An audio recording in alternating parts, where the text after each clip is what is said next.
નમસ્કાર દોસ્તો, શાંતિશ્રમ ન્યૂઝમાં આપનું સ્વાગત છે।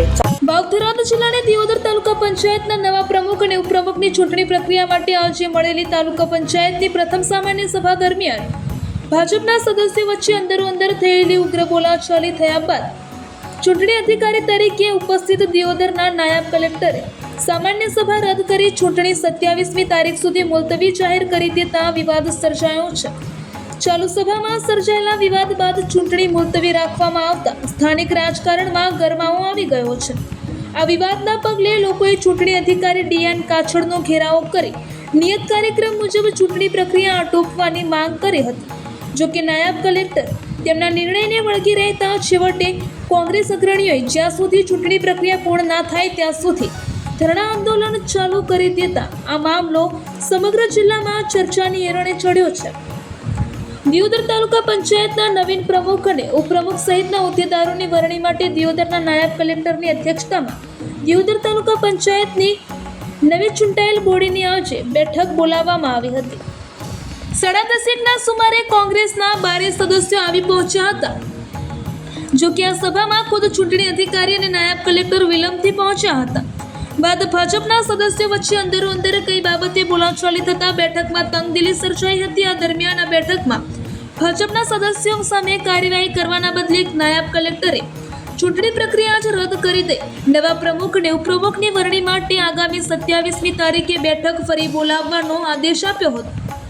આવો તકલકી નિર્ણય જાહેર કર્યા બાદ નાયબ કલેક્ટર સભાખંડમાંથી બહાર નીકળતા લોકોએ તેમને ઘેરી લીધા હતા। જો કે પોલીસે દરમિયાનગીરી કરી નાયબ કલેક્ટરને સલામત રીતે બહાર કાઢ્યા હતા। આ વિવાદના પગલે આજે દિયોદર તાલુકા પંચાયત કચેરી ખાતે ભારે ગરમાવો સર્જાયો હતો અને બરબાદ દ્રશ્યો કેમેરામાં કેદ થયા હતા। બીજી તરફ દિયોદર તાલુકા પંચાયતમાં હાલ કોંગ્રેસની સ્પષ્ટ બહુમતી હોવા છતાં નાયબ કલેક્ટર દ્વારા ચૂંટણી રદ કરી દેવાનો નિર્ણય કરાતા વિફરેલા કોંગ્રેસ અગ્રણીઓ દ્વારા તાલુકા પંચાયત કચેરી ખાતે ધરણા શરૂ કરી દઈ આકરો વિરોધ નોંધાવવામાં આવ્યો હતો। દિયોદર તાલુકા પંચાયતની સામાન્ય સભાની કાર્યવાહી શરૂ થતાં જ ભાજપના સદસ્યો વચ્ચેનો આંતરિક વિવાદ સપાટી પર આવ્યો હતો અને મોજરૂ બેઠકના ભાજપના મહિલા સદસ્ય અને અન્ય એક સદસ્ય વચ્ચે કોઈ બાબતે ઉગ્ર બોલાચાલી થઈ હતી। પહેલા કોણ અમારા કોંગ્રેસના 12 મેમ્બર છે, 12 મેમ્બર અમે 11 વાગે અંદર એન્ટ્રી લઈ, પછી ભાજપના એના પછી 30 મિનિટ પછી ભાજપના 10 મેમ્બરો એન્ટ્રી લઈ, બધાની સાહેબ દ્વારા ફૂલ આપીને સન્માન કરવામાં આવ્યું। જેવી સભાએ મેં શરૂઆત કરી, નામ બોલ્યું કે પ્રમુખ પદે આ છે અને ઉપપ્રમુખ પદે આ છે, આ પાર્ટીમાંથી આ છે, આ પાર્ટીમાંથી આ છે, નામ જેવો જાહેર કર્યા। એવામાં નામ જોતું મને યાદ નહીં પાકું, પણ રોટેલા સીટ ઉપરથી ઉપપ્રમુખ પદના તાલુકા પંચાયતના ઉમેદવાર હતા બીજેપીના, અને કોરોના સીટ ઉપરથી બે મેમ્બર હતા। એમને કોઈ વાતચીતમાં કોઈ બોલવા નથી, એમાં કંઈક બોલતા હતા ને એમાં મોજરી સીટ ઉપરથી બેન છે એમને દ્વારા કોઈ દલીલો કરવા માંડ્યા। એમને ભાજપ દ્વારા અંદરો અંદર ડખા હતા। અમારા કોંગ્રેસના 12 મેમ્બરોમાંથી કોઈ પણ એ વખત જોયું પણ નહીં, છતાં એમને અંદર 15 મિનિટ ચાલ્યું બંને વચ્ચે। સાહેબ દ્વારા કહેવામાં આવ્યું કે ભાઈ થોડી વાર શાંત થઈ જવું, ચૂંટણી ચાલુ કરું। ચૂંટણી 3-4 વખત કહેવામાં આવ્યું, પણ એમનું પ્રી પ્લાનિંગ હતું પહેલેથી કે આવું કરીને ચૂંટણી થોડીક પાછી કરી। અમે લગભગ 7 દિવસથી માતાજીના દર્શને પ્રવાસે ગયેલા હતા। એ દિવસે અમારા મેમ્બરો ઉપર ખૂબ પ્રેશર આવતું કે તમે પાર્ટીમાં આવો, તમને આ પણ અમારા જે 12 મેમ્બર છે ને એક બંધ હતા। અને 11:30 વાગ્યાનો ટાઈમ આવેલો હતો કે 11:30 વાગે ચૂંટણી કરવામાં આવશે, તમારે તમામ તાલુકા પંચાયતના ચૂંટવાના સભ્યોએ હાજર રહેવું। અમારા સભ્ય બધા કોંગ્રેસના તમામ સભ્ય 11 વાગે હેક્ટેર બધાએ રૂમની અંદર દાખલ થઈ ગયા હતા। એના પછી અડધા કલાક કે 10 મિનિટમાં ભાજપના પણ બધા જ સભ્યો હાજર થઈ ગયા હતા। ચૂંટણી અધિકારી ઈરાદાપૂર્વક કોકના દબાણમાં આવી અને 1 કલાક લેટ આવ્યા પછી રૂમની અંદર દાખલ થયા પછી એમના માટે વારંવાર કોકના ફોન આવતા હતા। જે ફોન આવતા હતા એ ફોન લઈને ખોણામાં જઈને ચૂંટણી અધિકારી વાતો કરતા હતા। કોકના દબાણમાં આવી અને ચૂંટણી અધિકારી ઈરાદાપૂર્વક ચૂંટણી આ મુલતવી રાખવાની જે કોશિશ કરી છે એ લોકશાહીનું ખૂન થઈ રહ્યું છે। દેશના લોકશાહીનું પતન થવા બેઠું છે। અત્યારે અમારે એક ભાઈ પ્રેગ્નેન્ટ છે અને એની ડિલિવરી માટે છે।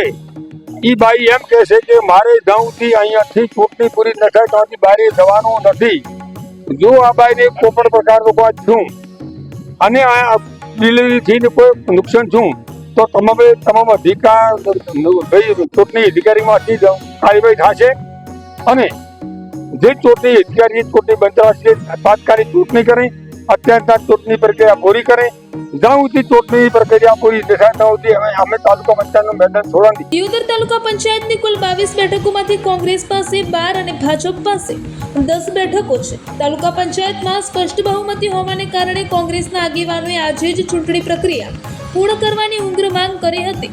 ભાજપે પૂર્વ આયોજન કરી ચૂંટણી પ્રક્રિયા રદ કરાવી હોવાના ગંભીર આક્ષેપ પણ કોંગ્રેસ અગ્રણીઓએ કર્યા હતા. સભા રદ થતાં જ નારાજ થયેલા કોંગ્રેસના આગેવાનો અને કાર્યકરોએ ચૂંટણી અધિકારી ડીએન કાછડને રજૂઆત કરેલ. જોકે પરિસ્થિતિ વણસતા ઝપાઝપીમાં પ્રાંત અધિકારીના કપડાં ફાટી ગયા તેમજ ચશ્મા પણ તૂટી ગયેલા. જોકે વધુ ન વણસે તે માટે પોલીસ કાફલો તાકીદે દરમિયાનગીરી કરી ચૂંટણી અધિકારીને સુરક્ષિત બહાર કાઢ્યા હતા.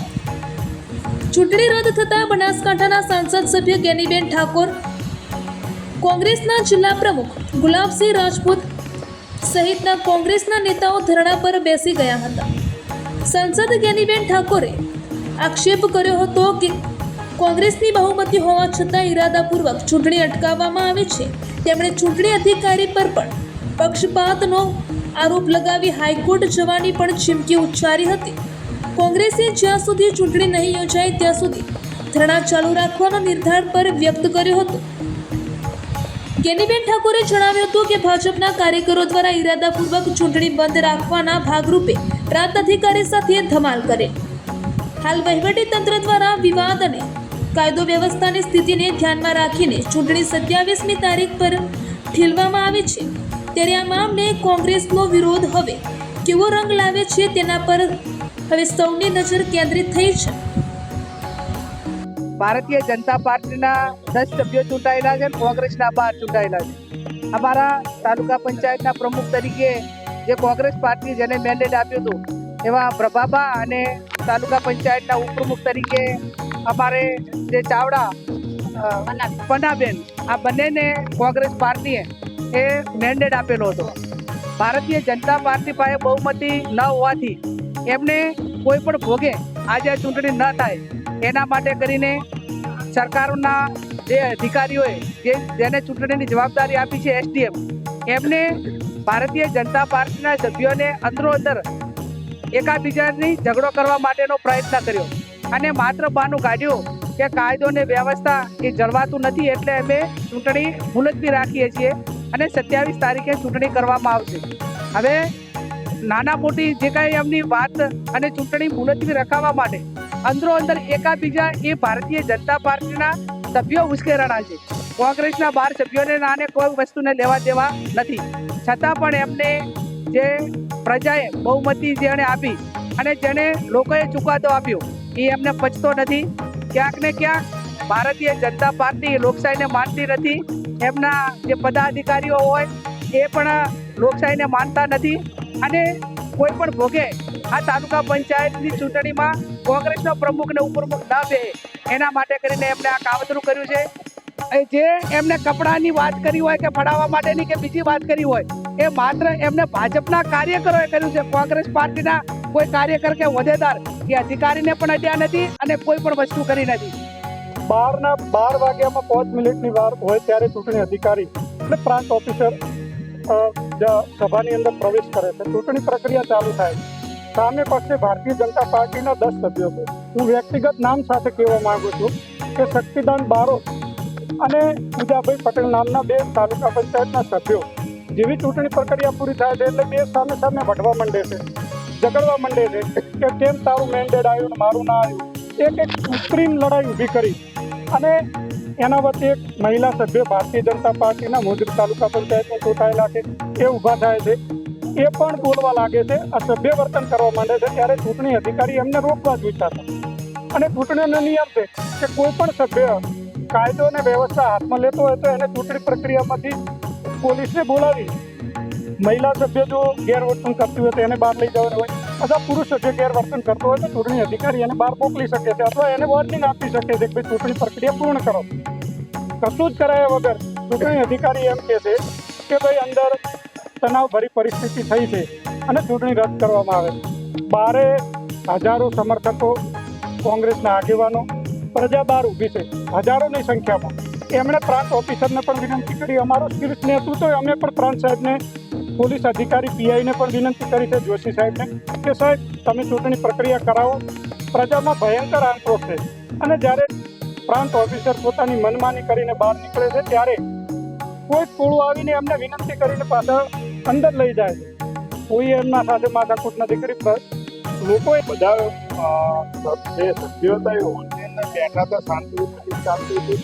એ પ્લાન સાથે ભાજપના એક સભ્યને બોલવા માંડ્યા.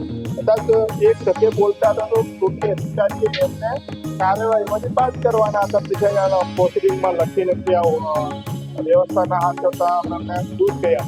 પણ એ તો જેમ સરકારના ભાજપના દબાણમાં આજે ચૂંટણી અધિકારીએ ખોટી રીતે મિટિંગને મુલતવી રાખી કે કાયદો વ્યવસ્થા સચવાય એમ નથી.